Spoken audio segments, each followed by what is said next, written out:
कृष्णा कृष्णा कृष्णा हरे हरे, हरे कृष्णा कृष्ण कृष्ण हरे हरे, हरे राम राम राम हरे हरे, हरे राम राम राम हरे हरे, हरे कृष्णा कृष्णा कृष्णा हरे हरे, हरे कृष्णा कृष्ण कृष्ण हरे हरे, हरे राम राम राम हरे हरे, हरे राम राम हरे हरे। तो ऐसा लगता है हमारे सत्य कृष्ण जी वहां से जुड़े हैं, यशोदा जी। तो सत्य कृष्ण जी हरे कृष्णा। हाँ प्रभु जी,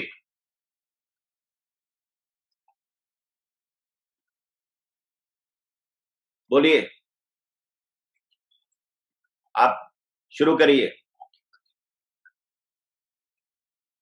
हाँ जी,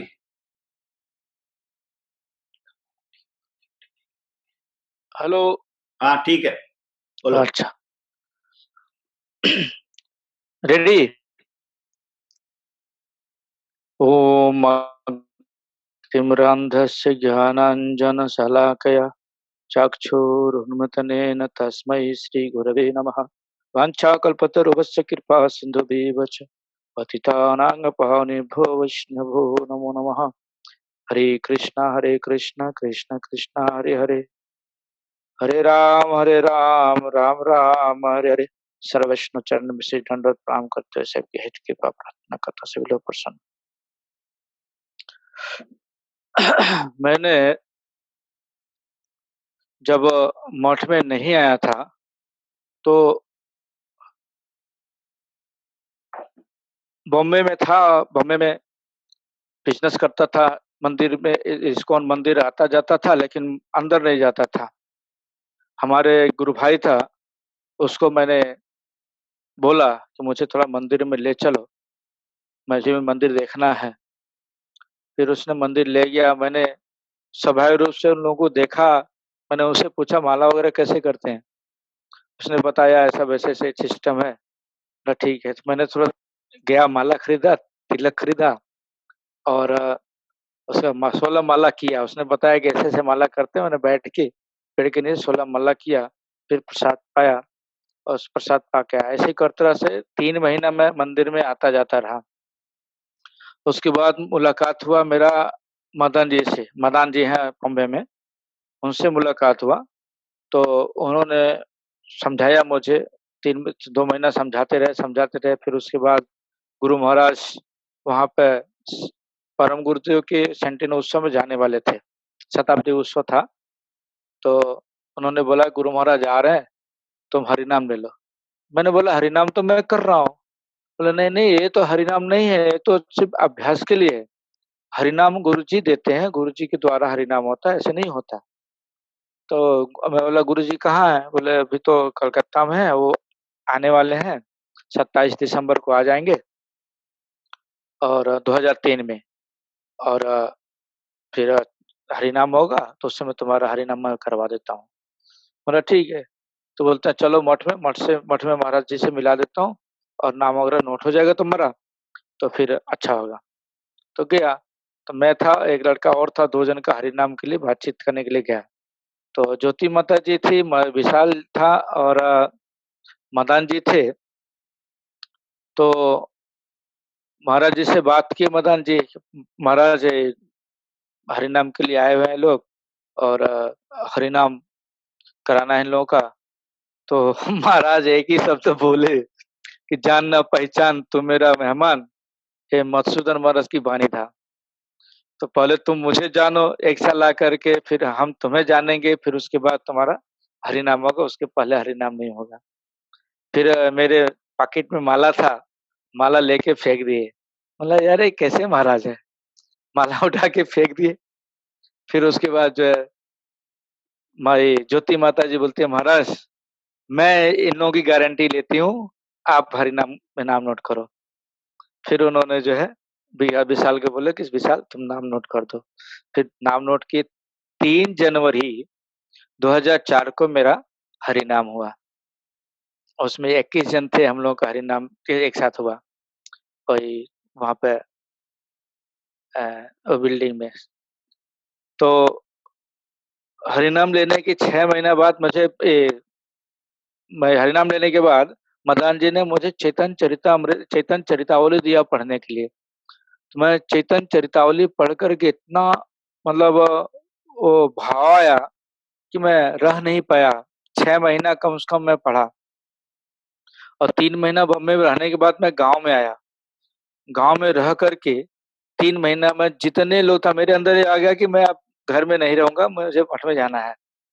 मैं मठ ही जॉइन करूँगा।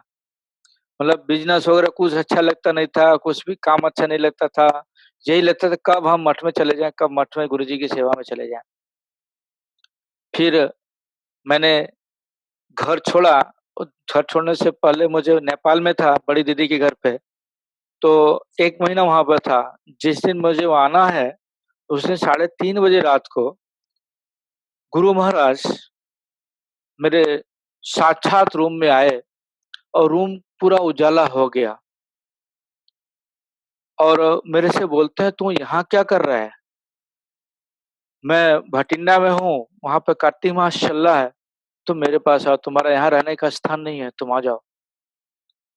मेरा अचानक इस तरह से गुरु महाराज का आना, बात करना, मैं आश्चर्य पड़ गया। गुरु महाराज आकर के मुझे इस तरह से बोल रहे हैं और भटिंडा है कहाँ मुझे भी नहीं पता, जाना कैसे है भटिंडा मुझे भी नहीं पता। फिर मैंने थोड़ा तैयार हुआ, होने के बाद जब दीदी से बोला, "दीदी मैं घर पे जा रहा हूँ।" तो दीदी गुस्सा हो गई। दीदी की जो सासु थी वो भी गुस्सा हो गई कि जाना ही था तो पहले बताते, हम तैयारी करते तुम्हारे जाने के लिए। और अचानक उठे, स्नान किए, कपड़ा पहने और बोले जा रहा हूँ मैं, कुछ टाइम रुको, कुछ खा पी के जाओ। फिर मैंने वहाँ से नाश्ता-वास्ता करके फिर मैंने निकला, घर पे आया। घर पे आने के बाद मेरे भतीजे का कान का ऑपरेशन था, उसने बोला, "चाचा आप चले जाओगे तो अच्छा नहीं रहेगा, आप कान का ऑपरेशन हो जाए फिर जाना।" बोला ठीक है। फिर मैंने गया, कान का ऑपरेशन हो गया, फिर मैंने बोला, "अब तुम्हारा ऑपरेशन हो गया, मैं जाऊँ?" बोला, "हाँ।" तो घर पे ने मैंने बताया नहीं कि मैं भटिंडा जा रहा हूँ, मैं घर पे ही बोल के आया कि मैं बॉम्बे जा रहा हूँ।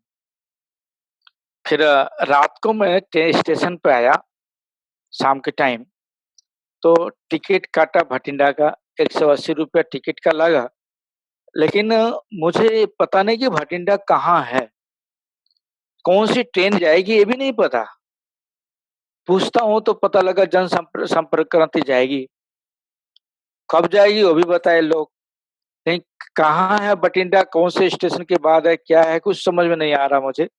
तो उस समय मेरे जिले के ही कुछ लोग थे व्यापारी, वो लुधियाना में व्यवसाय करते हैं। तो उन लोगों ने बोला कि पंडित जी आपको अगर जाना है भटिंडा, तो आप हम लोगों के साथ रहो और लुधियाना तक ये गाड़ी आपको ले जाएगी, उसके बाद वहाँ से हम आपको ट्रेन में बिठा देंगे, आप चले जाना। मतलब चलो यार अच्छा हुआ कोई तो मिला सहयोग करने वाला। तो लोग सहयोग करते मुझे खिलाते-पिलाते ले गए भटिंडा लुधियाना। लुधियाना जाने के बाद मैंने मसूद महाराज को फ़ोन कर दिया था। उन्होंने तम्माल जी को बोला कि जो जा रहा है एक ब्रह्मचारी, आप उसको व्यवस्था कर देना। तो मैंने उनसे कॉन्टैक्ट किया तमाल जी से, उन्होंने सारा डिटेल्स बता दिया कहाँ क्या उतरना, क्या करना, क्या नहीं करना। फिर मैंने भटिंडा से ट्रेन पकड़ा, लुधियाना से ट्रेन पकड़ा, भटिंडा गया। भटिंडा उस समय नियम सेवा जिस दिन लास्ट था, उसी दि उसी दिन मैंने पहुँचा। मतलब पूर्णिमा के 1 दिन पहले पहुँचा रात को। पहुँचने के बाद मैं क्या बोलूँ, वो सब चीज़ नहीं बोलना चाहिए। दीनबंधु पर उन्होंने मेरा खूब सपोर्ट किया उस दिन। फिर उन्होंने व्यवस्था किया ठहरने के लिए, फिर खाना पिलाया-खिलाया, उसके बाद जो है ठहरा। दूसरे दिन सुबह में गुरुजी के पास गया, "ओह! तुम आ गया?" बोला, "हाँ महाराज।" "तुम एक काम करो, तुम अभी यहाँ से प्रचार पार्टी के साथ भटरे गोकुल जाओ, गोकुल में तुमसे बात करेंगे।" बोला, "ठीक है।" तो प्रचार हरिनाम दीक्षा हुआ लोगों का, उसके बाद जो है फिर दूसरे दिन वहाँ से प्रचार पार्टी के साथ मैंने आया गोकुल में। गोकुल में दीक्षा हो रहा था, मैंने दीक्षा लेने की बात की, तो नाम तमाल जी से तो नाम वगैरह नोट कर लिए। आप कुछ बोलेंगे? हेलो? नहीं, आप कितना बोलना चाहते हो बोल दो, एक बार बोल दो सारा। अब लंबा है ना, इसलिए मैं बोल रहा हूँ। आपको कुछ बोलना है, बोल लो। नहीं नहीं, आप बोलो। तो दीक्षा, वहां पे गुरु महाराज बोलते हैं कि तुम्हारा दीक्षा यहाँ नहीं देंगे, तुम्हारा दीक्षा मायापुर में देंगे। मैं बोला अचानक गुरुजी ने बोला मायापुर देने के लिए, यहाँ पे दीक्षा देने में रेडी था। तो ठीक है, गुरु महाराज बुला रहे हैं मायापुर दीक्षा देंगे तो बहुत अच्छा, मायापुर में दीक्षा लेंगे।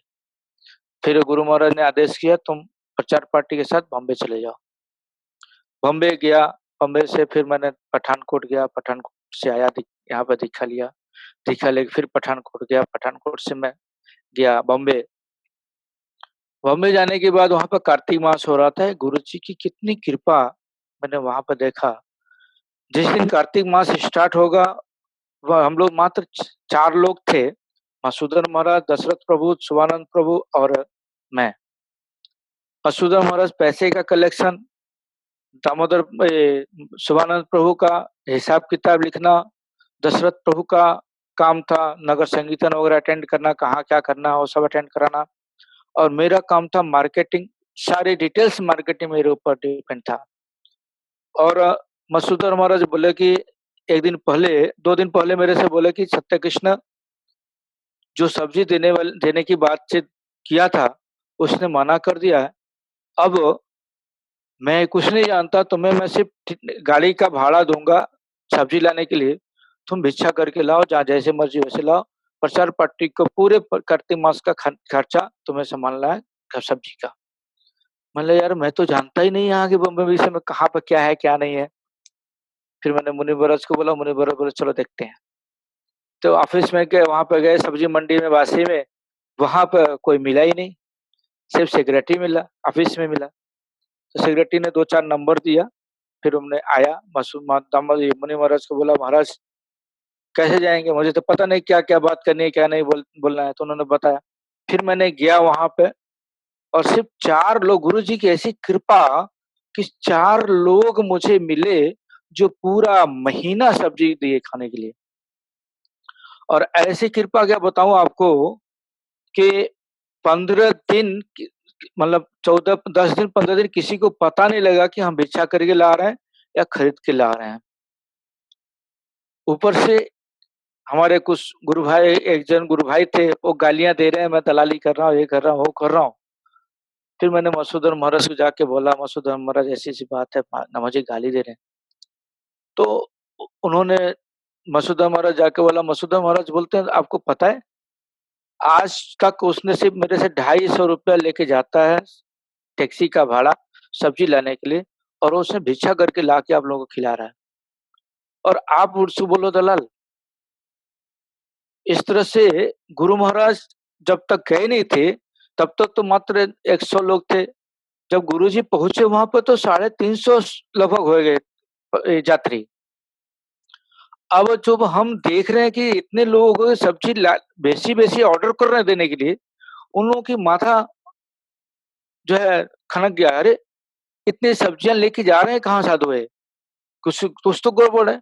फिर मैंने उनको माइंड को समझ गया गुरुजी ने क्या कृपा किया, उनके माइंड को मैंने समझा। तो वहां पर वंदना दे दी थी बासी में, उसके घर पर नगर संकीर्तन था दूसरे दिन। तो मैंने बोल के कि कल वैष्णव लोग आएंगे आपके घर पर, आपके दुकान पे महात्मा लोग, आप इन लोगों को स्वागत के लिए तैयार रहना। तो मैंने नहीं कुछ तो 5-6 महात्मा लेके गया वहां पे। तो वो लोग इतने स्वागत किए उन लोगों का कि माला दिए, मिष्ठाई दिए, सब व्यवस्था किए, फूल चरण में फूल दिए, थोड़ी बहुत हरी कथा सुनाए, फिर उसके बाद प्रसाद बांटे। उसके बाद आने लगा, जब वहां पे पढ़ते महाराज जितना भी चाहिए आप लेके जाओ, कोई प्रॉब्लम नहीं है। गुरु जी की ऐसी कृपा हुई कि पूरा कार्तिक मास कैसे लोग खाते हैं कुछ समझ में नहीं आया। इतना खर्चे, इतना सब्जी मिला, इतना सब्जी मिला। और आप तो मेरे ख्याल से वहां पर थे, देखे। और उत्सव के दिन जब उत्सव था तो आशीष प्रभु मेरे साथ गए थे, गुरु जी की कृपा से मैं कलेक्शन कर रहा था वहां पे। इतनी कलेक्शन हुआ, इतनी गाड़ी लेके आ रहा था, गाड़ी चर चर चर चर बोल रहा था। फिर उसके बाद जो है उत्सव हुआ, उत्सव होने के बाद फिर मैंने वहाँ से आया गोवर्धन में। गोवर्धन आने के बाद गुरुजी को बताया यहाँ पे कोलकाता में थे, बोले ठीक है तुम अभी ठहरो, बाद में देखते हैं। फिर उसी समय ग्वालपाड़ा गुरुजी का 2007 में प्रोग्राम था, वहाँ गया, वहाँ से मैंने जन्माष्टमी अटेंड किया, फिर अगरतला गया। अगरतला में क्या लीला हुआ कि मुझे वहाँ पर जितेंद्र जी महाराज ने मुझे सेवा दी, फिर जितेंद्र जी महाराज को हटाए वहाँ से, वैष्णव महाराज आए। गुरु महाराज को मैंने बोलने गया, महाराज मेरी इच्छा नहीं है यहाँ पर रहने के लिए। उसी समय विष्णु महाराज ने मुझे गुरु महाराज से बोल करके वहाँ पर रहने की व्यवस्था किया। 2 साल था वहाँ पे। फिर वहाँ से फिर मैं निकला कलकत्ता जब आया। अब मेन बात कलकत्ता की है। कलकत्ता कुछ दिन ठहरा, गुरुजी बोलते हैं तुम्हारी कोई सेवा नहीं है? बोला महाराज तो मेरे से तो कोई सेवा नहीं दी है, तो मैं क्या करूँ? अच्छा ठीक है, पुजारी को बुलाओ। मैंने पुजारी को बुलाया, पुजारी को बोले कि जो है इसको मंदिर में लगाओ सेवा। मैं मंदिर में गया, सेवा लगा। मैं संध्या आरती किया, आरती करके मेरी परम गुरु जी प्रभुपाद का माला गुरुजी के चरण गले में दे करके मैं प्रणाम किया। गुरु महाराज बोलते आरती हो गया? बोला हाँ महाराज आरती हो गया। तो शंख का आवाज सुना नहीं। बोला महाराज आपने कृपा करिए कि मैं शंख बजा पाऊं, मुझे बजाने नहीं आता। फिर गुरु महाराज हंसे, कुछ बोले नहीं। दूसरे दिन जब गया तो आरती हो गया? बोला हाँ हो गया। शंख का आवाज सुना नहीं। मैं ऐसी बातें करता था गुरुजी से जैसे बाप और बेटा बात करते हैं, इस सबसे बात करता था। वरना महाराज आपने कृपा किया नहीं इसलिए सुने नहीं। तो गुरु महाराज हंस रहे। तीसरे दिन जब गया तो गुरु महाराज बोलते हैं आज शंख की आवाज सुनाई दिया। बोला महाराज आज आपने कृपा किया इसलिए सुनाई दिया। तो 2010 में मैंने मायापुर परिक्रमा में जाना था, गुरु महाराज के पास गया बोलने के लिए। तो मैं बोलूंगा, मेरे बोलने से पहले गुरु महाराज बोलते हैं कि सभी लोग तो मायापुर जा रहा परिक्रमा में, सभी लोग चला जाएगा तो मठ की ठाकुर की सेवा कैसे होगा? तुम यहाँ रहो, तो रह के तुम सेवा करो। प्रभु जी ऐसा लगा कि जैसे मेरे माथे पे कोई 10 बाल्टी पानी गिराया और चरणों तक गया, पूरा शरीर ठंडा हो गया। महसूस ही नहीं हुआ कि मेरे अंदर कुछ था, पूरा शरीर एकदम शांत। मैंने बोला ठीक है महाराज जो आप आदेश करें। फिर उसके बाद मैंने मायापुर में घटना हुआ। फिर मैंने गुरुजी से प्रार्थना, गुरुजी आपने बहुत कृपा किया, मुझे मायापुर नहीं भेजा। कि मायापुर भेजते तो हो सकता था मेरे मुख से भी कुछ होता, तो अच्छा नहीं होता। मेरी रक्षा किया आपने, बहुत अच्छा किया। उसके बाद गुरुजी के मेरे मन में आता था गुरुजी कभी मुझे भी अपना समझते हैं। तो एक दिन वृंदावन से कृष्णदास प्रभु आए थे, तो उनका तबीयत खराब था। तो गुरु महाराज के पास जाके बोले, तो गुरु महाराज राधाकांत को बोलते हैं उसको बुला, उसको हमारा वो है ना उसको। अब राधाकांत का माथा खनका कौन किसको बोलने हैं समझ में नहीं आ रहा। हमारा वो है ना वो उसको। तो राधाकांत के माइंड में आया कि डॉक्टर का काम देख रेख जो है पेशेंट का सत्य कृष्ण प्रभु करते हैं और कोई नहीं करता है, तो सत्य कृष्ण प्रभु को बुलाओ। तो प्रिंस बुला के लेके आया मुझे। मैं आया, मेरे से बोलते हैं इनको पहचानते हो? मैंने बोला हाँ महाराज पहचानता, वृंदावन में सेवक है, ये हमारे गुरु भाई हैं। बोला हाँ, हम ब्रजमंडल परिक्रमा करता था तो ये हमारी खूब सेवा करते थे, खूब बढ़िया बढ़िया कीर्तन करते हैं और वृंदावन में मठ में सेवा करते हैं। इनका तबीयत खराब है। हाँ महाराज सुना तबीयत खराब है, इनको हमारे जो डॉक्टर हैं उनको दिखा के लाओ, जो भी पैसा लगे मेरे से ले जाओ। मतलब महाराज पैसे की जरूरत नहीं है, मेरे पास है, मैं दिखा दूंगा। फिर मैंने उनको डॉक्टर दिखाया, डॉक्टर दिखा के लेके आया, फिर ट्रीटमेंट वगैरह मैं दवाई खरीद के दे दिया उनको, ट्रीटमेंट वगैरह चला।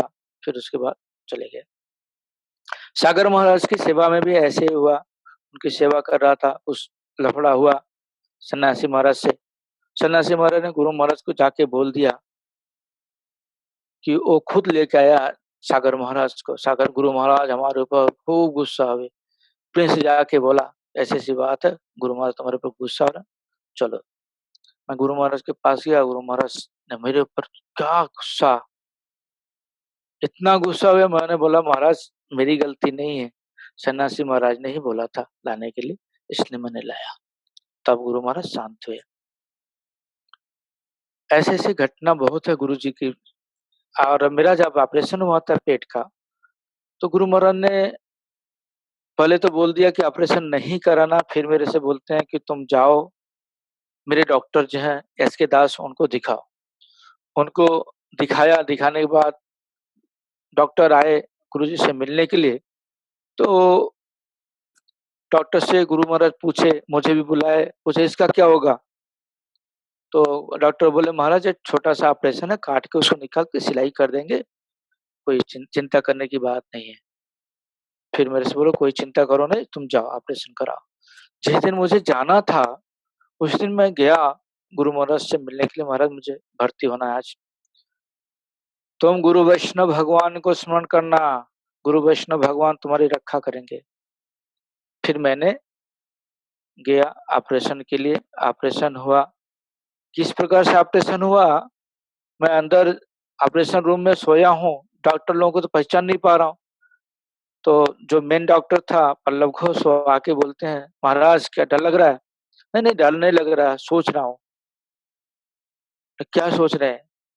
तो इसने में डॉक्टर सिस्टर बोलते हैं डॉक्टर साहब इनका बीपी 110 और 70 है और शुगर 91 है।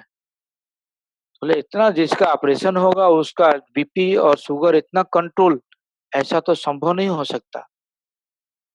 तो उतने में मैंने बोला डॉक्टर साहब हिरण्यकशिपु का पेट नरसिंह भगवान ने चीर दिया था, सिलाई नहीं किया था, आप तो मेरा पेट चीरोगे, सिलाई करो जरूर कर देना। तो उन्होंने सभी लोगों ने नरसिंह भगवान का नाम लिया और मुझे बेहोश किया, ऑपरेशन हुआ। डॉक्टर बाद में आके 3 दिन बाद मुझे बोलता महाराज ऐसा ऑपरेशन मैंने जीवन भर में नहीं किया, कोई ऐसा पेशेंट मेरे पास नहीं आया कि आपके जैसा बेहोश हुआ हो। तो ऐसा कैसे हो गया? मैंने बोला सब गुरुजी की कृपा है, गुरुजी ने मेरा व्यवस्था की है इसलिए ऐसा हुआ है। तो आपके गुरुजी कहाँ हैं? मतलब मठ में है, कलकत्ता सतीश मुखर्जी रोड पे। सतीश मुखर्जी रोड पे ले बोले ठीक है मैं आऊँगा दर्शन करने के लिए। उन्होंने आए, दर्शन किए, मैंने गुरुजी का दर्शन कराया, प्रसाद वगैरह गुरु महाराज दिया, बहुत प्रसन्न हुए, गए। 2008 में प्रभु जी मैं देहरादून में था, तो मेरी माताजी को पैरालाइज़ हुआ था। तमाल जी के पास फ़ोन आया, तमाल जी ने मुझे फ़ोन किया, देहरादून में था, आप ऑन द स्पॉट आप ट्रेन पकड़ो और सुबह-सुबह आ जाओ। मैंने आया दिल्ली में, तमाल जी बोलते हैं कि आपके माताजी को पैरालाइज़ हुआ है और बेड रेस्ट हैं और भर्ती हैं आप प्रसाद हॉस्पिटल में, आपको बुला रहे हैं लोग, आप क्या करोगे? बोला मुझे पता नहीं, मैं तो गुरुजी के पास आया, गुरुजी क्या डिसीज़न देंगे गुरुजी जाने। फिर गुरुजी के पास जब तमाल जी लेके गए, तो गुरुजी को बोले कि महाराज ऐसी-ऐसी बात है और इसके माँ का प्रॉब्लम हुआ है और आपके ऊपर डिपेंड है, आपको बोलने के लिए बोला, आप क्या आदेश करते हैं? गुरु महाराज ने बोला कि माँ तो जननी है, उसके द्वारा हम इस संसार में आते हैं, इसलिए जाना चाहिए, दर्शन करना चाहिए, जाओ तुम दर्शन करके आओ। तमाल को बोले कि इसका आने-जाने का भाड़ा, हाथ का खर्चा दे दो जाने के लिए। मैंने बोला महाराज आप भेज रहे हो घर पे, मैं जाऊँगा, निश्चय जाऊँगा, लेकिन लेके आना आपका काम है। मेरे परिवार को आप जानते हैं, रावण का खानदान है, अच्छी तरीके से आप जानते हैं, लेकिन घर से निकाल के लेके आना आपका काम है, मैं नहीं जानता। तब गुरुजी ने बोला कि तुम नरसिंह स्तुति करते रहना, नरसिंह भगवान तुम्हें लेके आएँगे। और वही हुआ जो गुरुजी ने बोला था कि नरसिंह स्तुति करते मेरे ऊपर नरसिंह भगवान की ऐसी कृपा हुई कि जितने भी फैमिली के लोग थे मेरे, सब लोग 1 किलोमीटर आके मुझे छोड़ के फिर गए ये लोग। नहीं तो मैं नहीं आ सकता था, ऐसी मेरी इस घर की सिचुएशन है कि मेरा आना मुश्किल था। लेकिन गुरुजी की कृपा से मैं दोबारा मठ में आया। और वैष्णव दर्शन के विषय में लोग बोलते हैं गुरु का दर्शन भगवान की कृपा के बगैर होता नहीं है। ये भी मैंने देखा। कलकत्ता में मैं था तो दो लोग हमारे गोरखपुर से आए थे, कलकत्ता में ही रहते हैं वो लोग, तो श्राद्ध में आए थे तो मेरे से बातचीत हुई उनसे। फिर मैंने गुरुजी की महिमा उनको बताया। तो बोले आपके गुरुजी कहाँ है? बोले ऊपर हैं। अब मुझे दर्शन करा दो। मैंने ठीक है चलो। मैं गया उनका दर्शन कराने के लिए, बैठे थे गुरु महाराज संध्या वंदन करके आएंगे वही हॉल में तुलसी जल देने के लिए, तो लोग बैठे थे। इतने में उसकी पत्नी का फोन आ गया कि तुम कहाँ हो? तो वो बोलता है मैं मठ में हूँ। तो बोला, जल्दी आओ मेरे घर पर काम है, जो बहुत जरूरी काम है। बोला मैं 5 मिनट के बाद आता हूँ। नहीं नहीं 5 मिनट के बाद नहीं, तुम अभी अभी आओ। और जैसे ही गेट के बाहर हुआ, गुरु महाराज ने गेट के बाहर आए। मैंने सोचा कि देखो, जब तक भाग्य में नहीं होता वैष्णव दर्शन, गुरु दर्शन, तब तक दर्शन नहीं मिलता। और गुरु जी महाराज का ऐसे देखा कि जो बंधु लोग थे, उनके दोस्त लोग थे, उनका एक ऐसा स्वभाव था कि कलकत्ता में एक उनका कोई दोस्त था, मर गया था। तो उनको लोग लेके आए गुरु महाराज के पास। फोन आ गया प्रसाद जी के पास कि लेके आ रहे हैं हम लोग, उनसे मिलाने के लिए। गुरु महाराज के कान में आवाज गया, बोले ठीक है आएगा तो बताना। वो लोग जब गेट के अंदर लाए, बॉडी को रखे, तो इतने में गुरु महाराज को कान में गया कि वो लोग आ गए। गुरु महाराज के लिए लिफ्ट तैयार कर रहे हैं लोग लाने के लिए। गुरु महाराज लिफ्ट से नहीं आकर के गुरु महाराज सीढ़ी से आ रहे हैं और दौड़ते हुए आ रहे हैं। तबीयत खराब है, दौड़ते हुए आ रहे हैं और आके उनके मुख में चरणामृत दिए, तुलसी पाता दिए, माला दिए। और उनके साथ मैंने देखा कि उनके साथ में एक आदमी था। मैंने कभी गुरुजी को किसी को गले लगाते नहीं देखा कि किसी को गले लगावे। उस व्यक्ति को गुरुजी ने गले लगा लिया और गुरुजी से मैंने सोचा अरे ये कैसे हो सकता है? गुरुजी ने मेरे तरफ देख करके उनको छोड़ दिया। मैंने कभी देखा नहीं गुरुजी को गले लगाते हुए। फिर उसके बाद जो है गुरुजी ने बोला ले जाओ संस्कार करो इन लोगों का। फिर उसके बाद जो है वो लोग चले गए, संस्कार हुआ। एक चीज और गुरुजी का सुना था कि गुरुजी के फैमिली में एक बच्चे का ये चिकन पॉक्स हुआ था और गुरुजी के पास खबर आया कि वो बच्चा अब नहीं रहने वाला है, आके देख जाओ। गुरुजी ने वैष्णव को लिए और घर पे गए। देखे, देखने के बाद गुरुजी ने कीर्तन स्टार्ट कर दिया।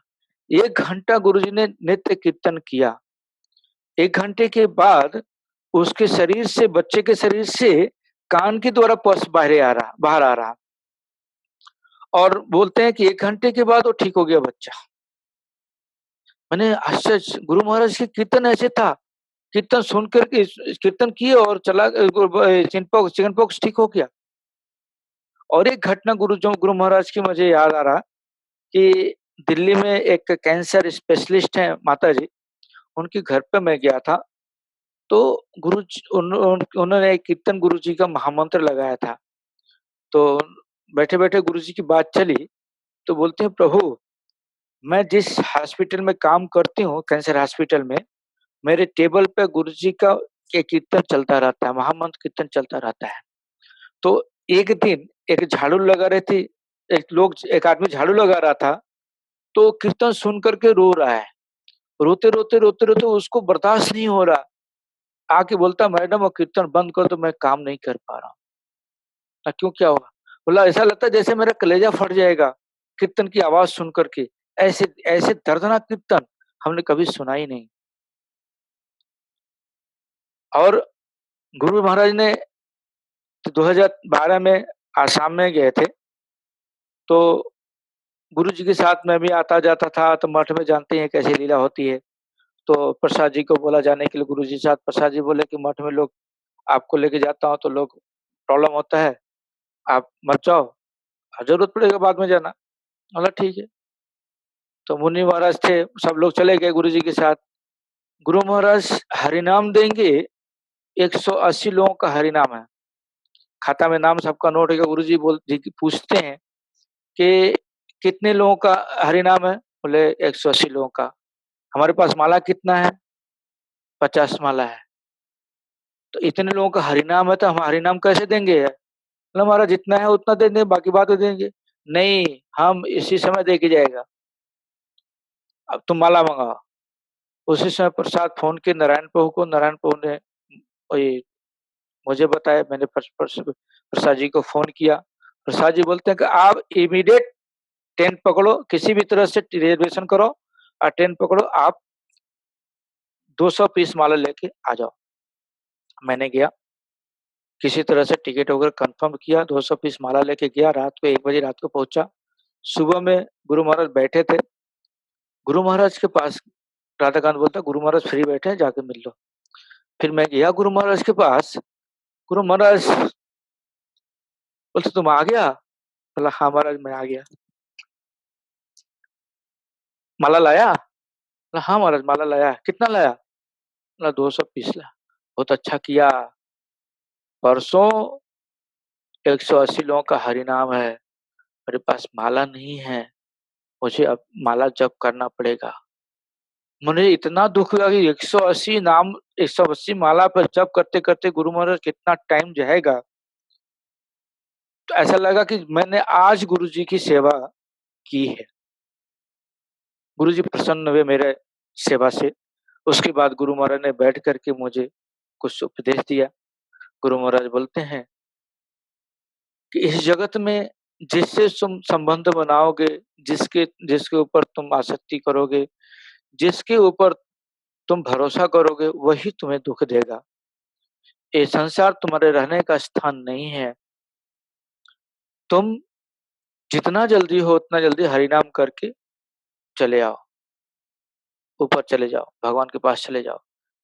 ये सब बात किए गुरु महाराज। उसके बाद फिर मैंने वहां से आने के लिए बोले तो आचार्य महाराज बोलते हैं "ये क्यों आया?" प्रसाद जी ने बताया कि ये हरि नाम का माला मंगाया इसलिए लाया।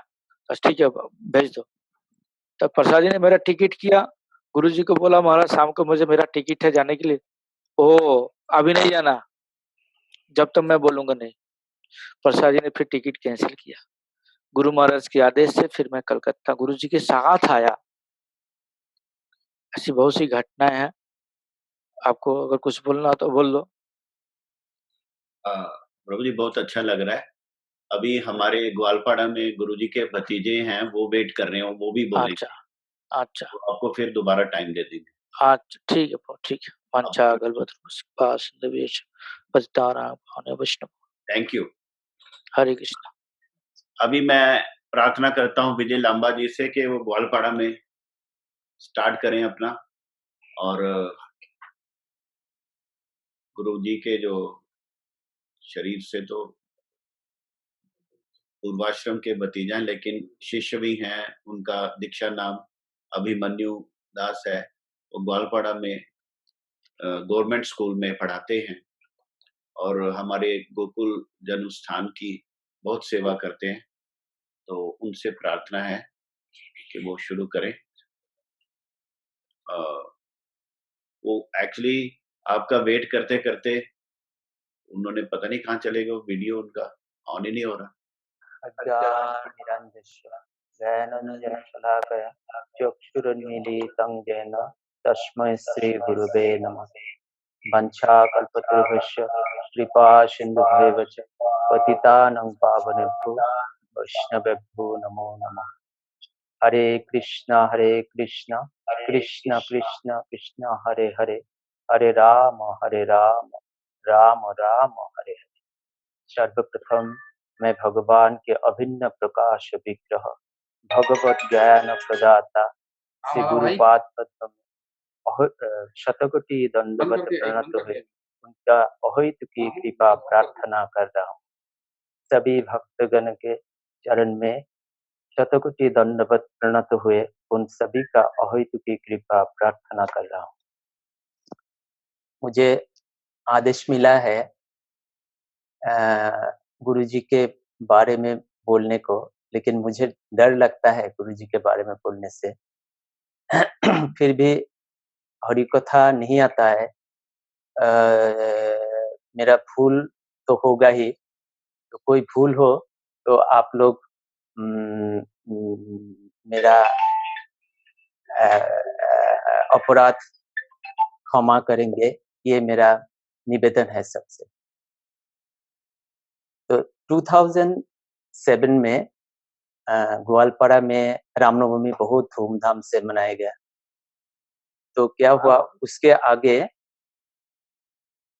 मेरा आवाज़ जा रहा है? हेलो? हाँ, बिल्कुल ठीक आ रहा है। हाँ, फिर तो मेरा ऐसा लगा जब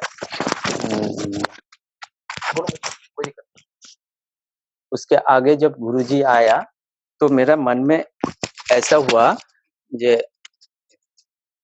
मेरा मन में ऐसा हुआ जे यहाँ पे गुरुजी का इतना फॉलोअर है, तो यहाँ का तो सब किताब आइदर हिंदी में है और बांग्ला में है और अंग्रेजी में है, लेकिन असमीज़ लैंग्वेज में नहीं है। तो मेरा मन में ऐसा आया कि अगर असमीज़ लैंग्वेज में होता तो अच्छा था, ऐसा मेरा मेरा विचार था। तो मेरा जैसे विचार है, ऐसे मैंने क्या किया, गुरुजी के पास गया। जाने के बाद मैं गुरुजी को पूछने के लिए गया, तो इतना भीड़ था रूम में, मैं चांस ही नहीं मिला। उसके बाद और एक बार गया, तो जब गया तो क्या हुआ, तब भी चांस नहीं मिला। फिर और एक दिन गया, मैं अंदर जब गया ना, मैं भूल गया, मैं क्यों गया। देखिए, मैं एकदम भूल गया। जब बाहर चला आया तब मुझे अरे! मैं तो ये पूछने के लिए गया था। 2 बार तो मुझे चांस नहीं मिला, लेकिन तीसरी बार तो मुझे चांस मिला, गुरुजी से बहुत बात किया, लेकिन वो बात मैंने भूल गया। फिर निकल के आने के बाद मैंने सोचने लगा जे मैंने तो गुरुजी को बोल नहीं पाया, ये कैसे हो रहा है? उसके बाद 2007 में प्रोग्राम हुआ। प्रोग्राम में यहाँ पे इतना इतना लोग, इतना भक्त आया था, वो तो आप सभी जानते हैं। तो मुझे तब और मन में दुःख हुआ, इतना गुरुजी का प्रचार हुआ, अगर असमीज़ भाषा में सब कीर्तन होता तो अच्छा था, ऐसे मुझे। हुँ, तो न कीर्तन जो किताब है ना वो उसके बारे में। तो उसके बाद गुरुजी जब लास्ट भाषण दिया, दूसरे दिन चला गया, उसके आगे यहाँ पे भाषण हुआ गुरुजी का, हरि कथा हुआ। देखिए, मैंने गुरुजी को बोल नहीं पाया और गुरुजी को वो भाषण में गुरुजी बोल रहा है, हरि कथा में गुरुजी बोल रहा है जे भाषा से भक्ति नहीं जाता है, भक्ति केवल आचरण से ही जाता है। मैं तो एकदम हैरान हो गया।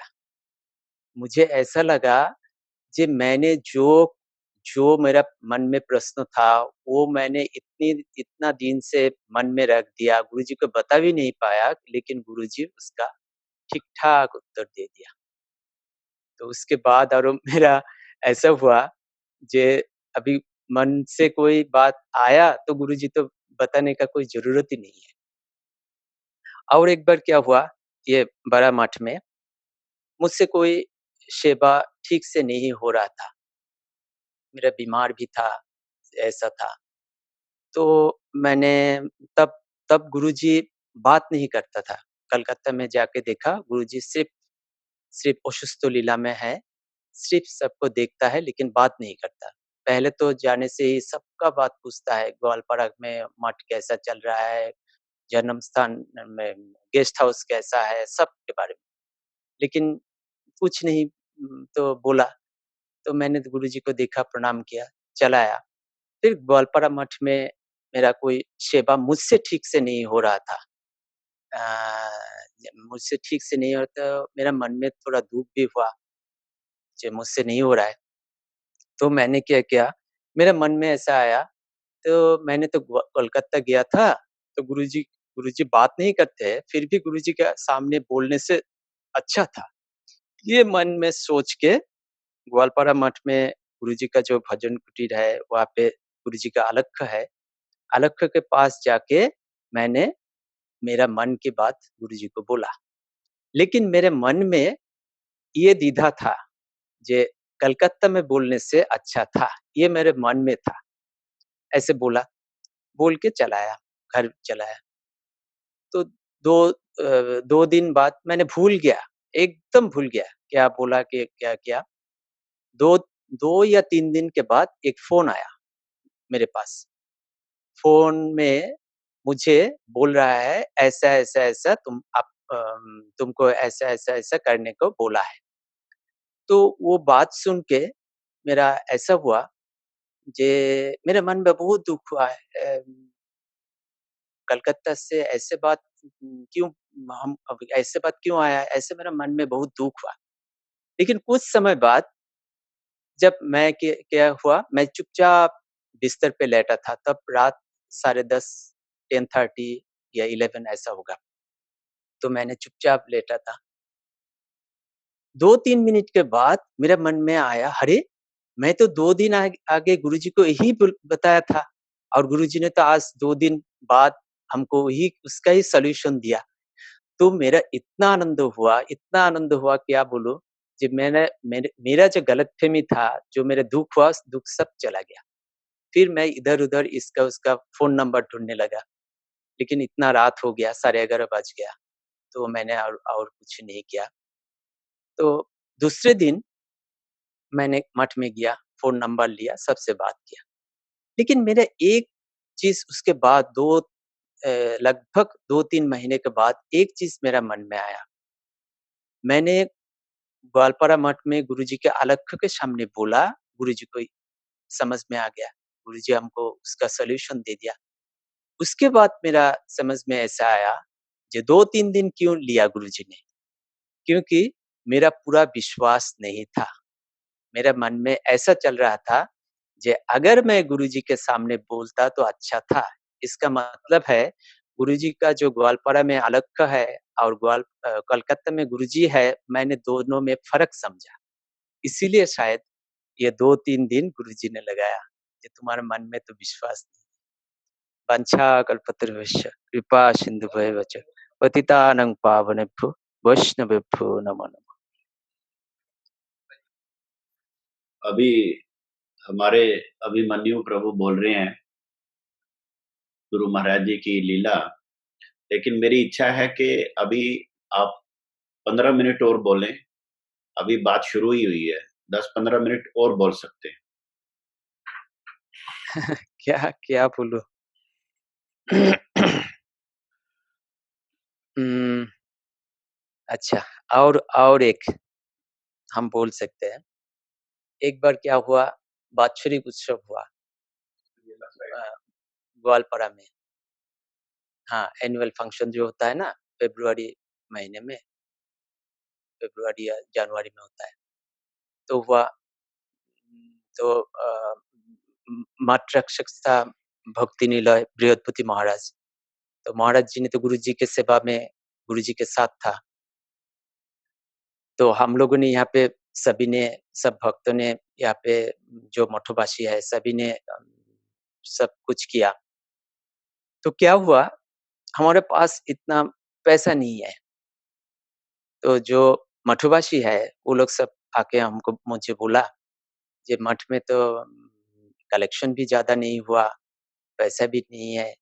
तब मैंने बोला ठीक है, क्या होगा? मैंने मन में सोचा कि क्या होगा? मेरा संसार का लड़का हूँ, मेरा बुद्धि तो संसार जैसा ही है, संसारी जैसा ही है।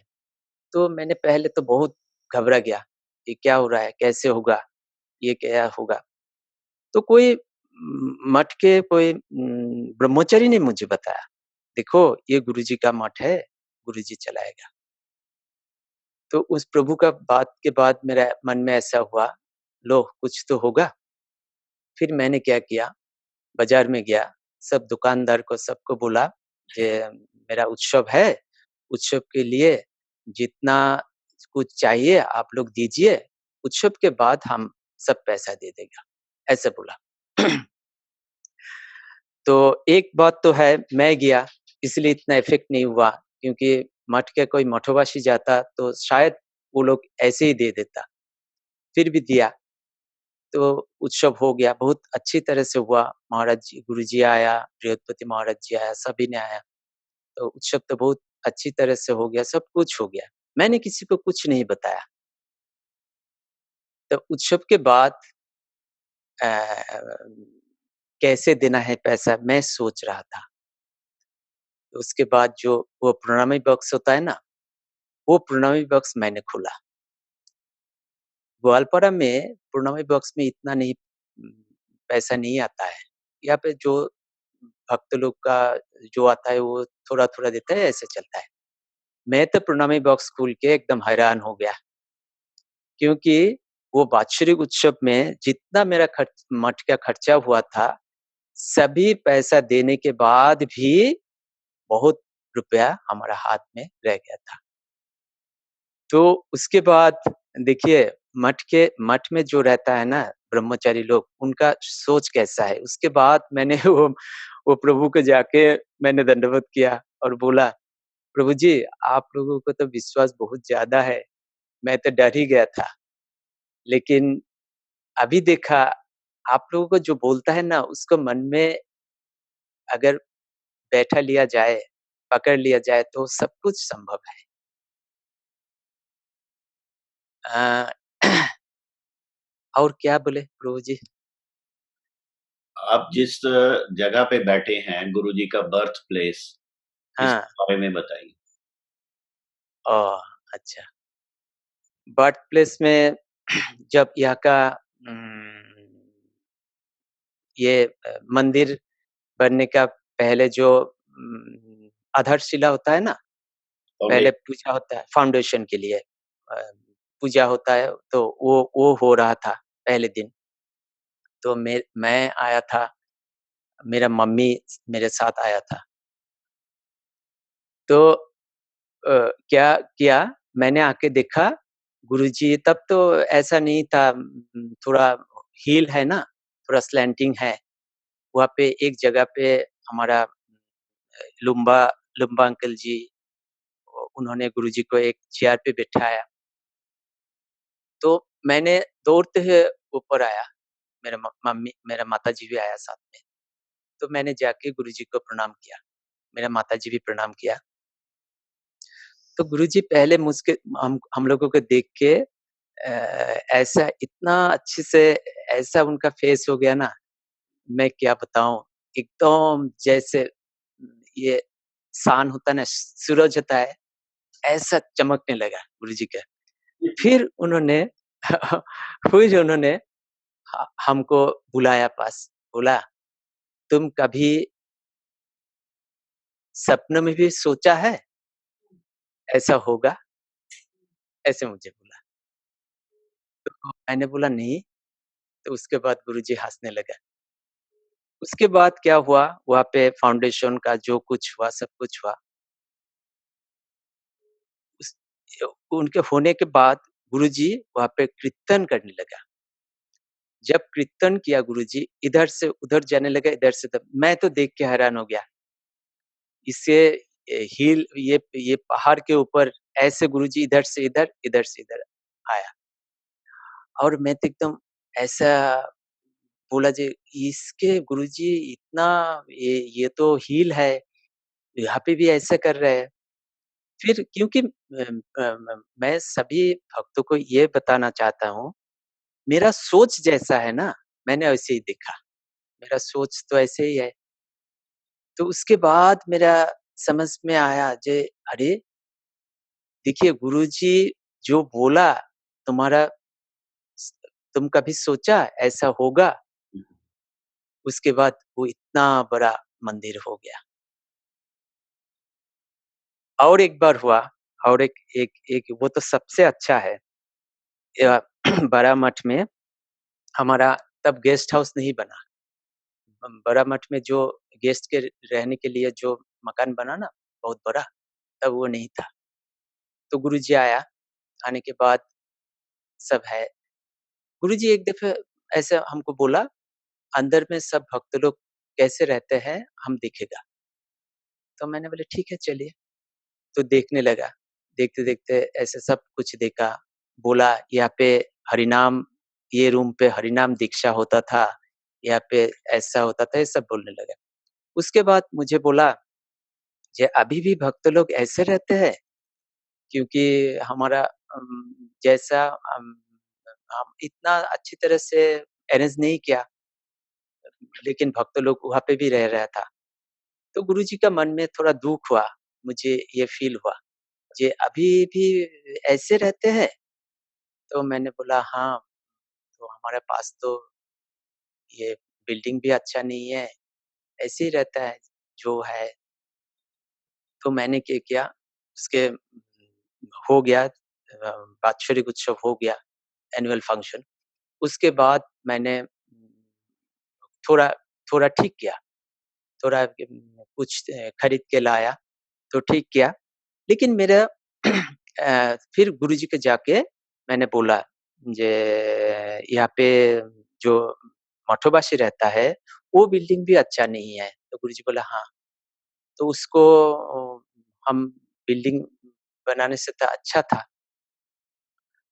तो तो मैंने बोला, "हमको ये हमारा ये इच्छा है, आपको आप क्या बोलें? आप बोलिए कुछ।" तो गुरुजी बोला, "हाँ, क्यों नहीं? वो यहाँ से भक्त लोगों का मठवासी का कष्ट हो रहा है, तो बिल्डिंग बनाओ।" ऐसे बोला। फिर मैंने गुरुजी को पूछा, अभी मेरा मन में ऐसा है, तब तो मैं इतना इतना मैं इग्नोरेंट था, मेरे मुँह में जो आया ना गुरुजी का सब पूछ लिया था, कोई डर भी नहीं था। तो गुरुजी को मैंने पूछा, "पैसा कहाँ से आएगा?" तो गुरुजी ने उत्तर दिया, "ओ जाने।" मैंने समझा नहीं। हाँ, "ओ जाने।" तो मैंने समझा नहीं। फिर मैंने गुरुजी को फिर पूछा, "क्या?" फिर बोला, "ओ जाने।" तब मैंने पूछा, "ओ जाने किसका बात कर रहे हैं?" तब मैंने गुरुजी को बोला, ये हमारा पूज्यपाद बृहस्पति महाराज जी का मैंने बोला, "महाराज जी है?" बोले, "हाँ।" देखिए, गुरुजी खुद बैठा है ग्वालपारा मठ में, लेकिन ग्वालपारा मठ का इंचार्ज हमारा भक्ति निलय बृहस्पति महाराज जी है। इसीलिए बिल्डिंग होगा, वो कैसा होगा, को कैसे होगा, गुरुजी महाराज जी की बात बोल रहा है, जी महाराज जी जाने। ये शिक्षा मैंने उसके बाद मेरा समझ में आया, जो जो गुरुजी ने जिसको जिस सेवा में अपॉइंट किया है ना, उसका कद कैसा है। तो मैंने महाराज जी को जाके बोला, जब महाराज जी मैंने गुरुजी को बताया, गुरुजी ने बोला, "हाँ, ये बिल्डिंग अच्छी तरह से बनाओ।" ये तो परमिशन दे दिया। तो महाराज जी ने हँसने लगा, बोला, कितना पैसा है मठ में?" तो शायद 70 या 60 या 70,000 था तब। तो मैंने बोला, "इतना सा पैसा है?" तो महाराज जी बोला, "अगर 10 लाख जब होगा ना, तब ये बिल्डिंग हम स्टार्ट कर सकेंगे। तो अब तुम 10 लाख रुपया जब इकट्ठा होगा, तब होगा।" तो मैंने बोला, 10 लाख कैसे होगा इतना मेरा जो सोच है, कैसे होगा? मैं चुपचाप था। उसके बाद मैं तो हैरान हो गया। देखिए, गुरुजी का इच्छा था वहाँ पे एक बिल्डिंग ऐसा बने जो भक्त लोगों का रहने का कष्ट ना हो, मठवासी का कष्ट ना हो। लेकिन वो सिर्फ गुरुजी ने बोला था, और वो कितना अच्छा बिल्डिंग बन गया ग्वालपारा मठ में। अभी जो लोग आते हैं, सब देखते हैं इतना अच्छा बिल्डिंग बन गया।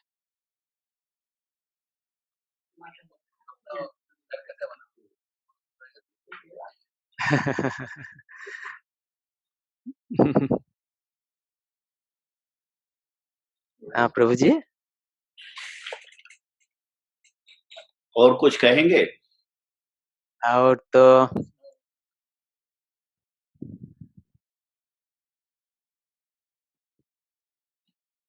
घर का एक बात बताऊँ?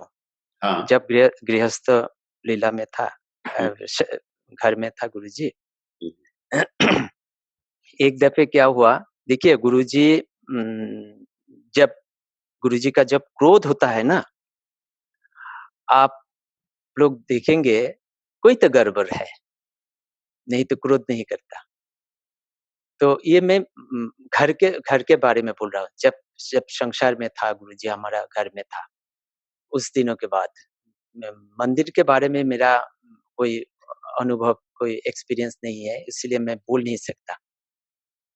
लेकिन घर के बारे में मैं बोल सकता हूँ। जब भी गुरुजी घर में कुछ अ, ऐसा गुरुजी का क्रोध हुआ था, तब सबको मालूम पड़ जाता था घर में जो कोई तो गड़बड़ हुआ है। तो एक दफ़े क्या हुआ, एक स्वीपर ने दारू-वारू पिया सुबह-सुबह।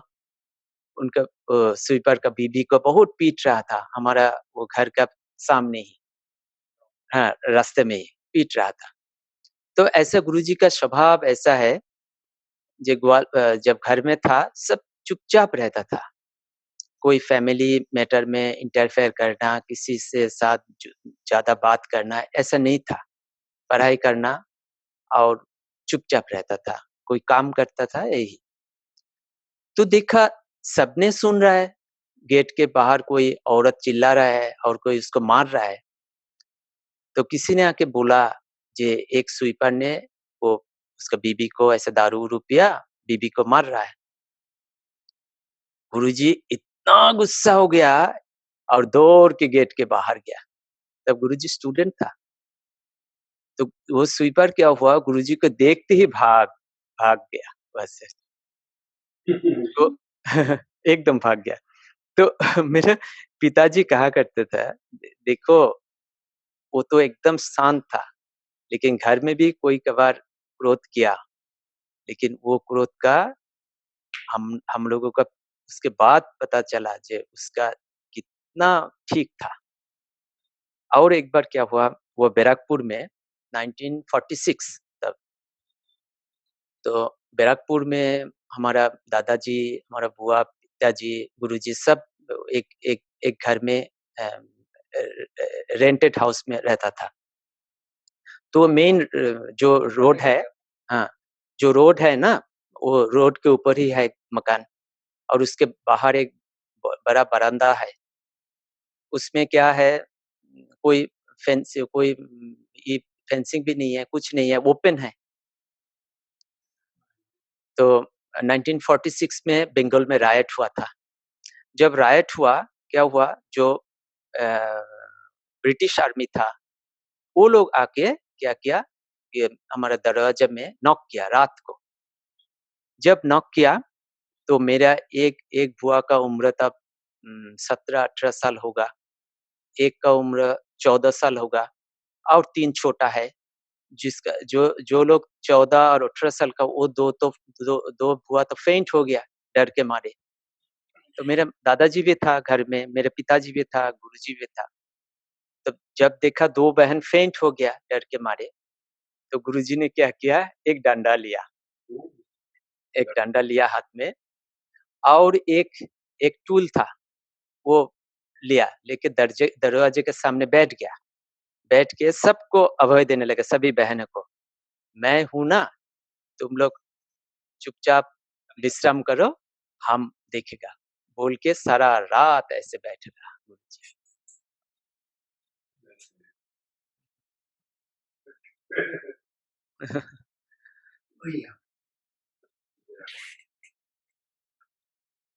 और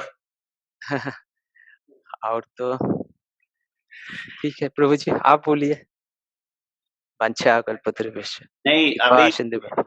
हाँ, लॉकडाउन में वहां रामनवमी के बाद लॉकडाउन में हाँ, अभी ग्वालपाड़ा में गुरुजी का जन्म स्थान से क्या हुँ। सेवा हो रहा है, वो तो बताइए। ओह! ये लंबा प्रभु जी, हमारा श्रीधर प्रभु जी और हाँ, वो भी बैठा है और बिट्टू प्रभु जी ना, हाँ, और सभी ने तो यहाँ पे बहुत काम किया। वो मास्क सभी को बाँटा। फिर रामनवमी में प्रसाद, गुरुजी का प्रसाद जो हुआ था, वो ग्वालपाड़ा में बाँटा। और उस दिन गुरुजी का तिरोभाव तिथि में भी मठ में ऐसे लोगों को नहीं बुलाया, क्योंकि यहाँ डीसी का ऑर्डर है, मठ में गैदरिंग नहीं होने का।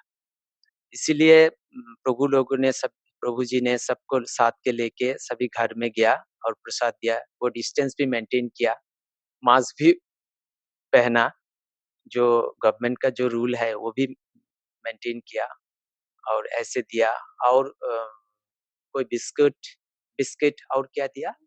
दूध का पैकेट, बिस्किट, ये भी जो जो पुअर है ना, वो बाहर ग्वालपाड़ा के आउटस्कर्ट का है, वहाँ पे भी दिया। उसका तो फ़ोटो भी शायद अपलोड किया, आपने देखा? हाँ, हाँ, देखा। हाँ, हाँ, फ़ोटो भी अपलोड किया। और यहाँ का जो पुलिस प्रशासन है, वो तो बहुत खुश हुआ। बोल रहा है सभी को मास्क बाँट रहे हैं। उस दिन तो ऐसा गुरुजी का जो तिरुभाव तिथि में हम लोग प्रसाद बाँट रहे थे, तो एक गाड़ी रुक गया। सब देखा, सब ये था ना, हाँ, पुलिस वाला है, तो वो लोग रुक गया। रुकने के बाद वो लोग तो प्रसाद माँग रहा था। फिर प्रभु जी ने सबको प्रसाद दिया, मास्क भी माँगा, मास्क भी दिया। मैं तो जब गाड़ी रुक गया, तो मैंने तो सोचा हम लोगों को इकट्ठे देख के शायद गाड़ी रुक गया। मैंने ये सोचा, ये हम लोग इतना लोग एक साथ है, शायद इसलिए गाड़ी रुक गया। लेकिन देखा नहीं, वो लोग रुका प्रसाद के लिए। फिर प्रसाद दिया, मास्क दिया, तो बहुत अच्छा लगा। यहाँ पे तो लॉकडाउन ऐसे बहुत अच्छे तरह से चल रहा है, लेकिन गुरुजी का जो इच्छा है वो भी हो रहा है। हाँ, हाँ।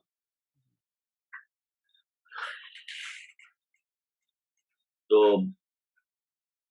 बहुत अच्छा लगा आपसे सुन के, और हम रिक्वेस्ट करते हैं कि फिर फ्यूचर में फिर दोबारा आप और भी हमें शेयर करें गुरुजी के बारे में, उनके बचपन की लीला कोई बताएं, घर में कैसे, मतलब उनका सब पैस टाइम्स, पैस टाइम्स शेयर करें आप हमसे। हमारी इच्छा फ्यूचर में आप वो सब बताएं हमें। मेरा भाषा तो इतना अच्छा नहीं है, नहीं, कोशिश किया। आपने बोला ना भाषा से भक्ति का प्रचार नहीं होता। वो गुरुजी बोला। हाँ, वो गुरुजी बोला। इसलिए हमको समझ में आ रहा है। कोई ऐसी हाँ, बात नहीं है। ठीक है। वंशा कल्पतरुभ्यश्च कृपा सिन्धुभ्यश्च पतितानां पावनेभ्यो वैष्णवेभ्यो नमो नमः। प्रभु जी आप बोलिए। So our Abhimanyu Prabhu from Walpad, Assam, who happens to be having a very close relation with Gurudev because he's son of younger brother of our Gurudev, and that's the only family of our Gurudev presently staying on in Gwalpada. Rest of his family members have migrated to Calcutta and other places, and he is also disciple of Guru Maharaj, and his Diksha name is Abhimanyu, and his family name is Arindam Guhrai. So Prabhuji gave very nice realizations, which are very moving, and he described how slowly he came closer to Gurudev, because for a family member to become a disciple, there are two roles, simultaneous roles. So he is fortunate to perform both roles well.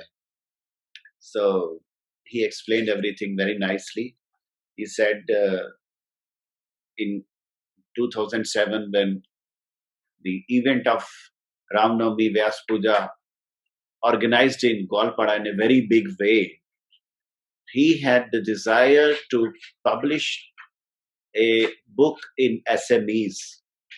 So he wanted to approach Gurudev for his permission to publish a book in SMEs. So Guru Maharaj, is surrounded by so many people. So he went once, twice, 3 times, but he forgot to ask Guru Maharaj. But finally, in a discourse, Guru Maharaj said, The real preaching is not through language, but it is through bhakti. So he got the answer, whether it is Assamese or whatever language. The most important thing is bhakti, bhav. So he also is engaged in so many services of Mutt, and in the absence of our Mutt in charge, previous Mutt in charge, our Dr. Prabhu, Dr. Maharaj, Swami Bhakti Nilay Brihadvad Maharaj, he was in charge in Gwalpada. So when he was in the service of Guru Maharaj for a long time, so during that period, it was Abhimanyu Prabhu who was looking after Mutt on his behalf. So he had many realizations during those time because they organized the annual function of the Mutt, and while organizing that function, they realized that there is no money in the Mutt, but somehow they decided with faith that let us organize, and but there was no money. So everything was on loan, and after the program finished, they were thinking how will they make payments. And generally, the donation box kept in front of the temple, then dan petis, that very less money uh, is offered by the locals. So they try their luck. They opened the donation box and they counted the money, and they were astounded that the money was sufficient to make all the payments for the event, and it was more than that. So this was one very important incident, and he remembers when foundation stone of the birthplace of this Gokul Gwalpada was installed by our Guru Maharaj. At that time, there was no building, no place, no road. So Guru Maharaj climbed the hill and in a like you can say 50-60 degree slant. He was sitting on a chair, and Abhimanyu Prabhu with his mother came there, and he said, Guru Maharaj lit up. He was shining to see both of them. He was so happy, and he asked them this question: did you ever dream of this? So that is Guru Maharaj, and then Guru Maharaj started kirtan, and in this kirtan he was moving from one place to another, and Prabhuji was thinking it's very treacherous hill, but Guru Maharaj did very vigorous kirtan there. So same way, in our Sri Chaitanya Gaudiya Math Gwalpada branch, there was no accommodation, proper accommodation. The old dilapidated building was there, and everyone was staying in that accommodation. So when Guru Maharaj came, he went around, he said, I will see where our sadhus are staying. So Guru Maharaj going around, he was saying, this is Diksha room, this room, that room. And Guru Maharaj said, even now we have the same building. So Guru Maharaj just said, it is better to construct a nice place here. He just mentioned this, and now we have such a huge, beautiful guest house which has come up in Gwalpada. And when Guru Maharaj said, so Prabhuji was standing, Abhimanyu Prabhu asked Guru Maharaj, how will we get money? So Guru Maharaj said, O Jane. O Jane means he knows. So who knows? So ultimately he realized that it is in charge of Sri Chaitanya Gaudiya Math branch Gwalpada, Brihadvad Maharaj, Guru Maharaj was referring to. So in this, Guru Maharaj is giving a teaching that whatever position he has given to anyone, whatever responsibility Guru Maharaj delegates to anyone, Guru Maharaj always gives credit to this person. He gives free position for doing things freely, flexibly, not just like interfering. So he said, O Jani. So whatever position Guru Maharaj gave, he gives full authority to work. And Prabhuji also explained Gurudev's childhood pastimes, or when he was young, when he was a student. So he says, if something is not in order, he will get angry, but only for some just important thing. So there was one incident then outside in their neighborhood, one sweeper who became drunk, he was started hitting his wife, and his wife was crying. So seeing that, everyone was thinking what's going on. And suddenly Guru Maharaj took a stick and in a rage of anger, he ran towards this person. And when this person saw Guru Maharaj coming, he ran away. So Prabhuji says that Guru Maharaj is like this. And also, Barakpur near Calcutta, where Guru Maharaj stayed with his father, with his sisters, when he was doing masters in philosophy from Calcutta University, 1946, the Bengal riots took place. So it was so much Hindu-Muslim riot going on, and British army came knocking at their door.